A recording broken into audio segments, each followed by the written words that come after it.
A new milestone tonight in New Jersey's fight against the virus. There are now more than 100,000 positive cases in the Garden State, and South Jersey is seeing the highest growth. Eyewitness News reporter Cleve Bryan is in South Jersey with the breakdown. Cleve? This has been a tough week in New Jersey with 15,000 more cases of COVID-19 and unfortunately 1,400 deaths. But the governor continues to look for ways to ease some people's burdens. With 3,047 new cases of COVID-19, New Jersey has now surpassed the 100,000 mark.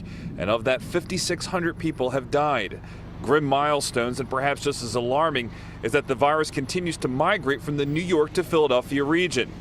This map shows where the virus has been doubling in the fewest number of days.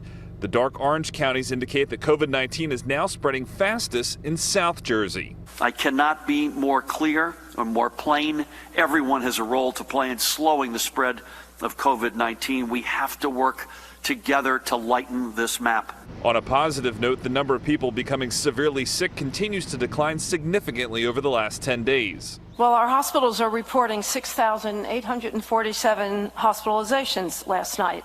That includes COVID positive patients and persons under investigation. This is a 17% decrease from a high of 8,293 individuals hospitalized on April 14th. On the economic front, COVID-19 continues to devastate personal finances for many.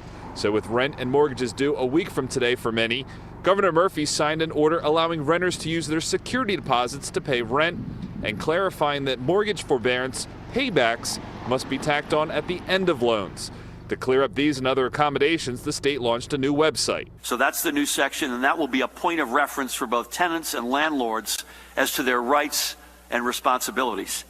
Everyone will have access to the same information, so there can be no more misunderstandings, and so everyone understands our expectations of them during this time.